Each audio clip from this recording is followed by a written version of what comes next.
እናንተ ታላቅ እንደ ታናሽ ይሁን፣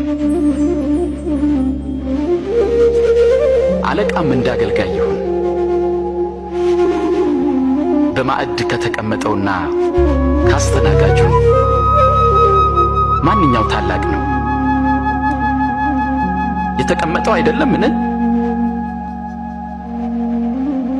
እኔ ግን በመካከላችሁ እንደሚያገለግለው ነኝ። እናንተም በፈተናዎቼ ከኔ ጋር ጸንታችሁ ኖራችሁ አባቴ እኔን እንደሾመኝ እኔ ደግሞ በመንግስቴ በማዕዴ ትበሉና ትጠጡ ዘንድ በ12ቱም እስራኤል ነገድ እንድትፈርዱ በዙፋኖች ትቀመጣላችሁ። ስለዚህ ከዳተኛ የለም ማለት ነው። ስምዖን ሆይ ሰይጣን ሁላችሁንም ሊፈትናችሁ ፈለገ፣ እንደ ስንዴ ሊያበጥራችሁና ሊፈትናችሁ አብዝቶ ለመነ። ግን እምነትህ እንዳይጠፋ ስላንተ ማለዱ። አንተም ወደ እኔ በተመለስ ጊዜ ወንድሞችን አጽና።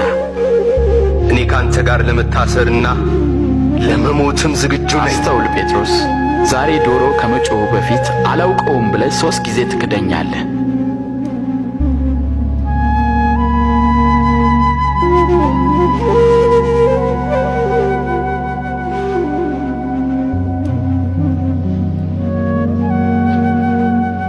ሰው ዓለምን ሁሉ ቢያተርፍ ነፍሱን ግን ቢያጎድል ምን ይጠቅመዋል? ማንም እኔን የሚቀበል የላከኝንም ይቀበላል። ማንም በእኔና በቃሌ የሚያፍር ቢኖር የሰው ልጅ በታላቅ ክብሩ ከሰማይ በተገለጠ ጊዜ በአባቱና በመላእክት ፊት ያፍርበታል። እውነት እላችኋለሁ በዚህ ከሚቆሙት የእግዚአብሔርን መንግሥት እስኪያዩ ድረስ ሞትን የማይቀምሱ አሉ። ከእናንተ የሚከተለኝ ይኖራል። ጌታ ሆይ እኔ እከተልሃለሁ፣ ግን አስቀድሜ ሄጄ ቤተሰቦቼ ልሰናበት። ማንም እርፍ ጨብጦ ወደ ኋላ የሚመለከት ቢኖር ለእግዚአብሔር መንግሥት የተገባ አይደለም። ማንም በኋላ ሊመጣ የሚወድ ቢኖር ራሱን ይካድ፣ መስቀሉንም ተሸክሞ ዕለት ዕለት ይከተል። ነፍሱን ሊያድን የሚወድ ያጠፋታልና፣ ስለ እኔ ሲል ነፍሱን ሊያጠፋ የሚወድ ሁሉ እርሱ ያድናታል። ሥልጣን ሁሉ በሰማይና በምድር ተሰጠኝ።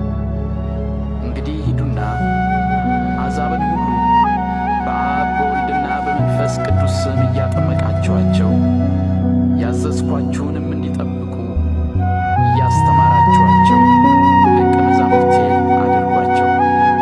ፈጽሙ። ጠላቶቻችሁን ውደዱ፣ መልካምም አድርጉላቸው፣ ምንም ተስፋ ሳታደርጉም አበድሩ። ያኔ ዋጋችሁ እጅግ ታላቅ ይሆናል፣ የልዑል እግዚአብሔር ልጆች ትሆናላችሁ። እርሱ ለሚያመሰግኑትና ለክፎች ቸር ነውና፣ ሩሩዎች ሁኑ፣ አባታችሁም ሩሩ ነውና።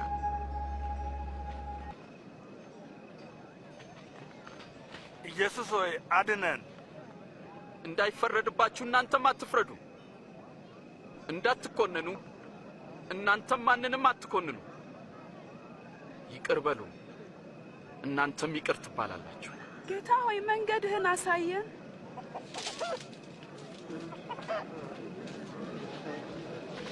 ስጡ፣ ለእናንተም ይሰጣችኋል። በምትሰፍሩበት መስፈሪያ ለእናንተም ይሰፈራል። እውር እውርን ይመራ ዘንድ አይችልም፣ ምክንያቱም ሁለቱም በጉድጓድ ይወድቃሉ። በራስህ ዓይን ውስጥ ያለውን ግንድ ሳታይ በወንድምህ ዓይን ያለውን ጉድፍ ለምን ታያለህ?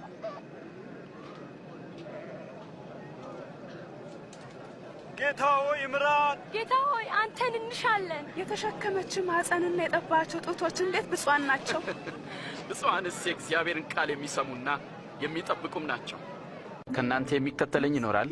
ጌታ ሆይ እኔ እከተልሃለሁ፣ ግን አስቀድሜ ሄጄ ቤተሰቦቼ ልሰናበት። ማንም እርፍ ጨብጦ ወደ ኋላ የሚመለከት ቢኖር ለእግዚአብሔር መንግሥት የተገባ አይደለም። ማን ትባላለህ? ወደምትሄድበት ሁሉ እከተልሃለሁ። እባክህ ካንተ ጋር ልምጣ። ቤቴ ሄደ እግዚአብሔር ያደረገልህን ተናገር። ታናሽ መንጋ መንግሥትን ሊሰጣችሁ የአባታችሁ በጎ ፈቃድ ነውና አትፍሩ። ያላችሁን ሽጡ፣ ምጽዋትም ስጡ። ሌባ በማይደፍረው በማይጠፋው በሰማያት መዝገብ አኑሩ። መዝገባችሁ ባለበት ልባችሁ ይሆናል። ምክንያቱም ሌባ አያገኘው ብልም ደግሞ አያጠፋው። መዝገባችሁ ባለበት ልባችሁ በዚያ ይሆናልና።